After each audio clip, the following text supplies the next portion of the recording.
name is Marieke Ter Wee, and I'm a researcher and associate professor at the Department of Epidemiology and Data Science from the Amsterdam University Medical Center's location UMC.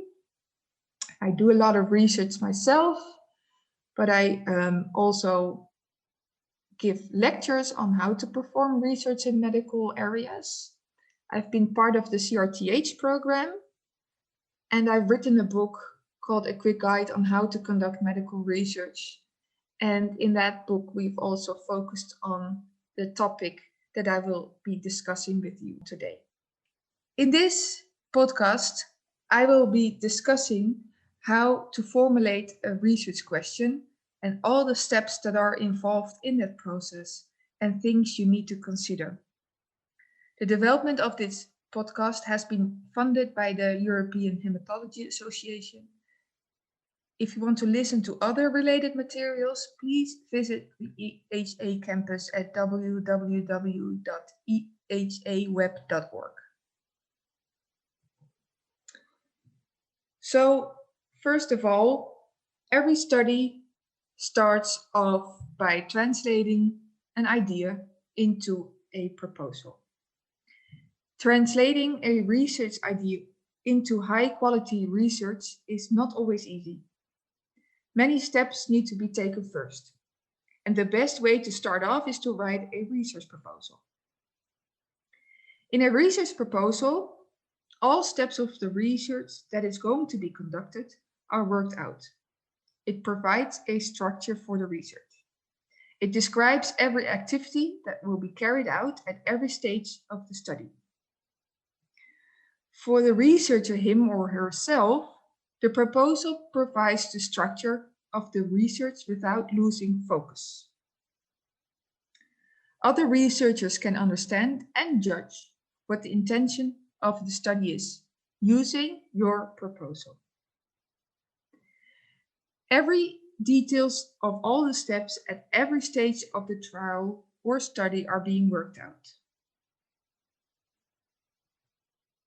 The proposal starts off with the scientific background. The scientific background is used to position the idea, your research idea, within the current knowledge, understanding, and literature. The hourglass template could be used to write your scientific background, but could also be used to help when writing your manuscript.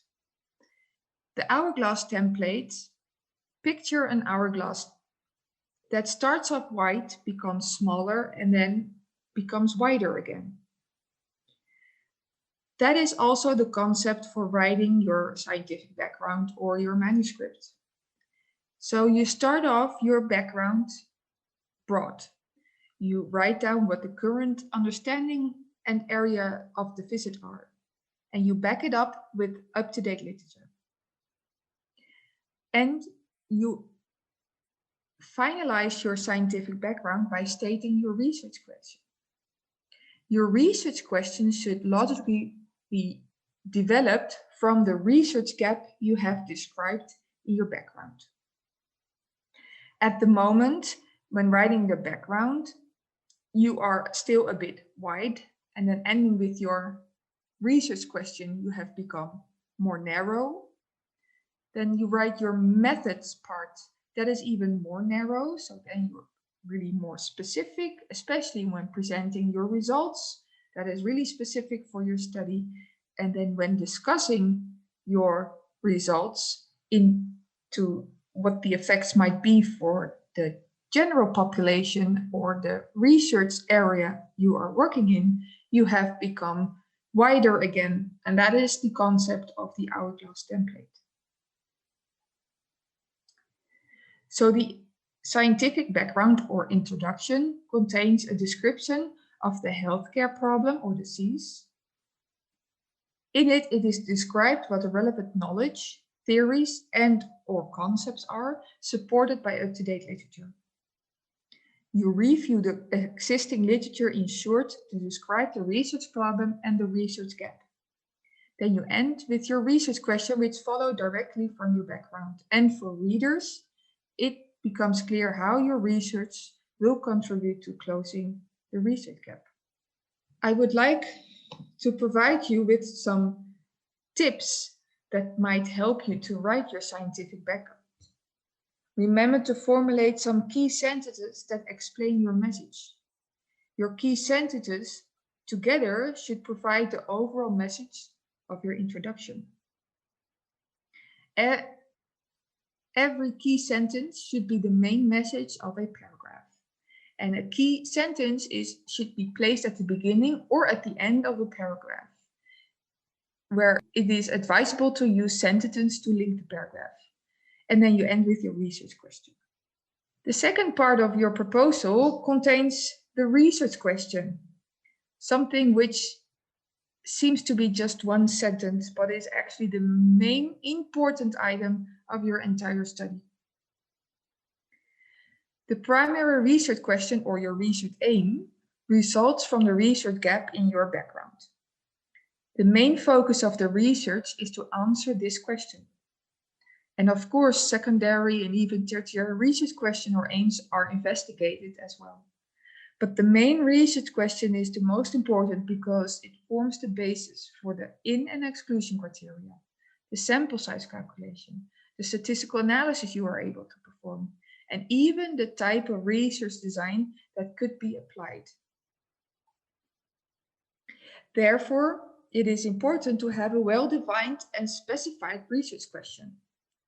And there are some type of models that you could use to work out your research question, making it impossible to forget items that are important to be included. And I'm going to discuss with you 3 types of models: the PICO, the PECO, and the spider model. So first of all, the PICO model. The PICO model is used for intervention studies. And the following items are worked out in the research question. The P for patient or research population or the research problem. I stands for the intervention. C for the comparison. O for the outcome variable. And if possible, the T for time period, which is sometimes added to the question. Not always a necessity, but if you have or you're going to assess your outcome over a certain time period, try to include it in your research question. The PECO model is used for non-interventional studies and includes again the P for patient, research population or research problem, the E for exposure, also referred to as determinant or prognostic factor, C a comparison, if there is any, O outcome, and T again for time. At last, the spider model could be used for qualitative studies or mixed method studies, which are a combination of quantitative and qualitative studies. In that case, the S stands for the sample or the population, the PI for phenomenon of interest, the D for the design of the study, the E for the evaluation of the outcome, and the R for the research type. Bearing in mind these items, make sure that your research question is well designed, specific, and it allows the reader to already think about, okay, what type of in- and exclusion criteria should there be present? What is the outcome? So what type of statistical analysis could be performed? After the definition of the background and the research question, you need to define your study population. The research population or study population should be selected with an aim to be able to generalize your findings back to the overall population. So the aim is to generalize your sample, your findings to a target population. The target population are all people with a disease of interest or determinant on the entire world or in one country, for example.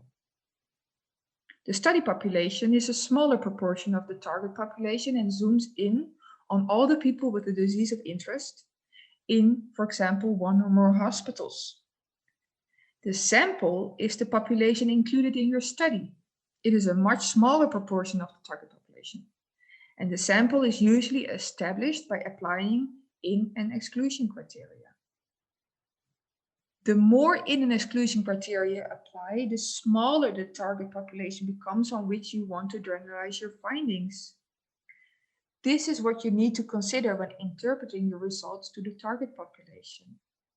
In other words, if you have applied really strict in and exclusion criteria, your findings can only be generalized to those patients which complied to the in and exclusion criteria. So that is something you always need to discuss in the discussion part of your manuscript. So now you have your research question and you have your population. And also all part of the research question, of course. But then you have your endpoint of your question or your study. And that is actually the most important part. Because the endpoint you have chosen forms the basis for your sample size calculation, the in and exclusion criteria, but also for which statistical analysis you will be able to perform later on. Therefore, you need to choose one endpoint, because a composite endpoint could also be used, but these are more difficult to interpret by colleagues and patients. And they are also more difficult to apply for a sample size calculation, because a sample size calculation can only be made on one type of outcome. So with the endpoint in mind, the power and possible estimates have to be defined, which can be based on literature or clinical expertise. Keep in mind that one sample size calculation will be done, which forms the power for the primary question. Therefore, there is always a limited power for secondary or exploratory endpoints, something you often see back in discussions of the manuscript. Now, I would like to go over you for a type of example on a research question I came across often in a lot of hematology studies. So, an example that I often came over was the following statement. What is the safety and efficacy, and then a name of drug would be written down, for patients with a certain disease, for example, sickle cell disease. So the research question would be, what is the safety and efficacy of drug A for patients with sickle cell disease? And that was usually the research question. Well, you can imagine this is a very broad research question, making it quite impossible to perform a sample size calculation on. Therefore, I always first start off by asking the researcher the following items. Are you going to compare the drug with a comparator? If so, then you need to specify that in your question, the C for comparator. Are you going to include all patients with sickle cell disease, or will you focus on a specific age? If so, then always specify the age in your research question. Will you follow the patients indefinitely or for a certain period? And when are you going to assess the endpoints?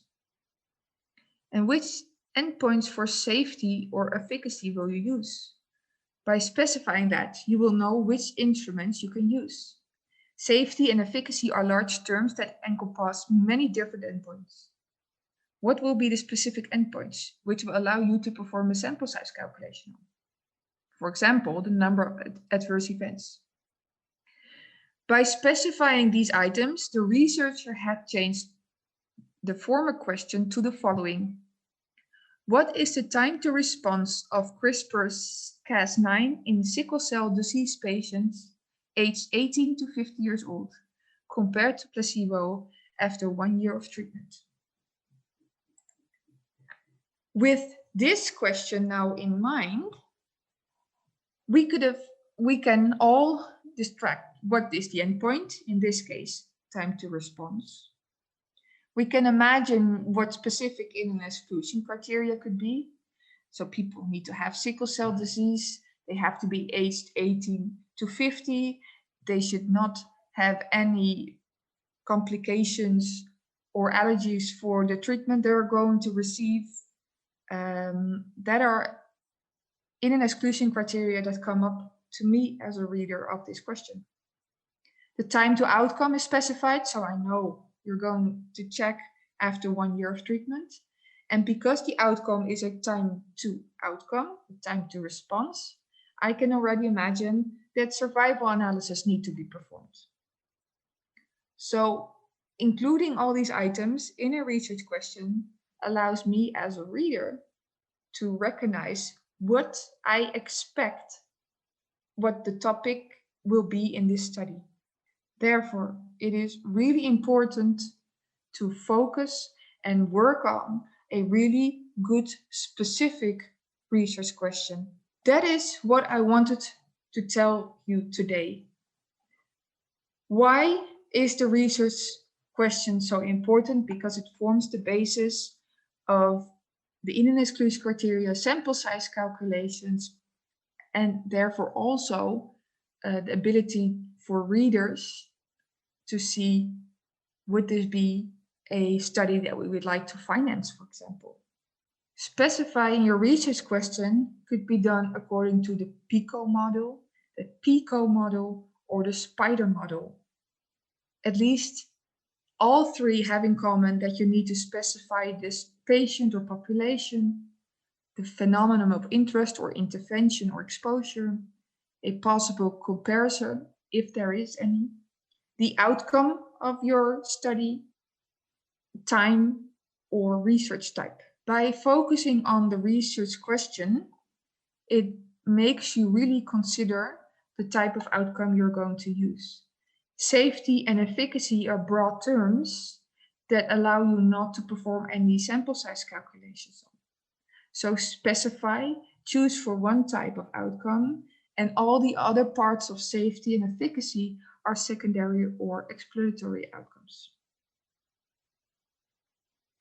I truly hope this podcast helps you to define and develop and write specific research questions, improving your research proposal, and therefore making it more possible to perform high quality research. I would really like to thank you for your attention and wish you all the best.